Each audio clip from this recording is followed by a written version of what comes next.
দুর্যোগ আসবে, প্রকৃতির দুর্যোগ, প্রাকৃতিক দুর্যোগ আমরা যেটাই যেভাবে বলি আসবে। বাংলাদেশ একটি জনবহুল দেশ। অল্প একটু দুর্যোগ হলে কিন্তু আমাদের ফসল হানি হয়, আমাদের গবাদি পশু নষ্ট হয়। পদ্মা নদীর সাথে পদ্মা ব্যারাজ তৈরি করব আমরা। বিসমিল্লাহির রহমানির রহিম। আজকে আমাদের এই অনুষ্ঠানটি হচ্ছে জাতীয় দুর্যোগ ব্যবস্থাপনা গবেষণা ও প্রশিক্ষণ ইনস্টিটিউট। দুর্যোগ আসবে, প্রকৃতির দুর্যোগ, প্রাকৃতিক দুর্যোগ আমরা যেটাই যেভাবে বলি আসবে। আমরা সেটাকে কিন্তু বন্ধ করতে পারবো না, সেটাকে নিয়ন্ত্রণ করার ক্ষমতা আমাদের নেই। কিন্তু এই যে আমি কয়েকটা কথা বললাম, এখানে বেশ কয়েকটি কথা আছে। অর্থাৎ আজকে কেন এই জায়গাটা যেখানে পানি ছিল এখানে মাটি ভরতে হলো, এখানে অফিস আদালত হচ্ছে, স্কুল কলেজ হচ্ছে, হাসপাতাল হচ্ছে, বাসস্থান তৈরি হচ্ছে। অর্থাৎ আমাদের জনসংখ্যা বাড়ছে।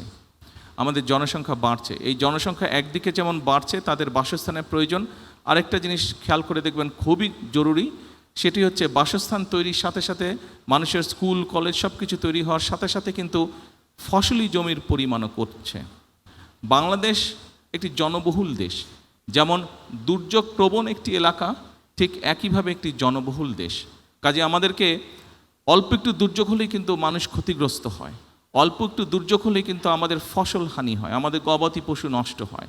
সেই জন্য আজকের এই অনুষ্ঠানটির মূল যে লক্ষ্য বা বিষয়টি, সেটি হচ্ছে আমার ধারণা দুটি। এক, এখানে যেটা শুনেছি, আমি যেটা জানি, যে এই প্রতিষ্ঠানটি তৈরি হওয়ার পরে এখানে আমাদের ক্লাইমেট বা আবহাওয়া যে চেঞ্জ হচ্ছে সেইটি সম্পর্কে রিসার্চ করা, কিভাবে এই বিষয়গুলোকে আমরা ট্যাকেল করব। অ্যাট দ্য সেম টাইম সেটি ভূমিকম্প হোক, সেটি অন্য জলোচ্ছ্বাস হোক, যেটি হোক, সেখান থেকে আমরা কিভাবে আমাদের সম্পদ এবং মানুষকে আমরা রক্ষা করব। যারা কাজ করবে এই কাজে তাদেরকেও ট্রেনিং দেওয়া হবে, তাই তো, তাদেরকেও ট্রেনিং দেওয়া হবে। এই যে ভূমিকম্প হচ্ছে, এটির একটি অন্যতম কারণ হচ্ছে গুলশান এলাকায়, ক্যান্টনমেন্ট এলাকায়, এই যে এলাকাটি, এখানে আমার পরিষ্কার মনে আছে, ছোটোবেলায় দেখেছি যে 50 ফিট গেলে, 50 ফিটও যাওয়া লাগতো না, 20-25 ফিট গেলেই বা 15 ফিট গেলেই পানি বের হতো। এখন আমি শুনেছি সেখানে প্রায় 600-700 ফিট নিচে যেতে হয় পানি পাওয়ার জন্য। এবং এটি আপনারা এখানে অনেকেই আছেন হয়তো কম বেশি ডাইরেক্টলি না হলে ইনডাইরেক্টলি কৃষিকাজের সাথে জড়িত, আপনারা এই খবরটা আপনারা জানেন। 20 কোটি লোকের ফসল উৎপাদনের জন্য আমাদের কৃষকরা সারা বাংলাদেশে তারা এই যে গভীর নলকূপের মাধ্যমে পানি টেনে তুলছে। তার ফলে যেটি হচ্ছে, নিচে থেকে আস্তে আস্তে শূন্য হয়ে যাচ্ছে। খুব স্বাভাবিক, নিচটা যখন শূন্য হবে উপর থেকে সেটি ধসে পড়বে, তাই নয় কি? এটি তো স্বাভাবিক ব্যাপার, এটি স্বাভাবিক ব্যাপার। আপনি নিশ্চয়ই জানেন এবং সকলে খেয়াল করেছেন, সকলে শুনেছেন, অনেকবার শুনেছেন। আমরা আমাদের নির্বাচনী যে ম্যানিফেস্টো ছিল, নির্বাচনী যে মিটিং ছিল, বিভিন্ন বিষয় ছিল, সেখানে আমরা উল্লেখ করেছি যে আমরা খাল খনন কর্মসূচি শুরু করব। আমরা সরকার গঠন করেছি আলহামদুলিল্লাহ, এবং আমরা আমাদের সেই প্রতিষ্ঠিত খাল খনন কর্মসূচি শুরু করেছি। 2-3 দিন আগে একজন সাংবাদিক এক জায়গায় বলছে বিএনপি খাল খনন কর্মসূচি শুরু করেছে, এটি তাদের একটি রাজনৈতিক প্রোগ্রাম, এই কোথাও কোনো হিসাব নেই, কিছু না, এটা করতে হবে বলে করেছে। তা আমি খুব শ্রদ্ধার সঙ্গে ওনাকে বলতে চাই, বিষয়টি আসলে তা নয়।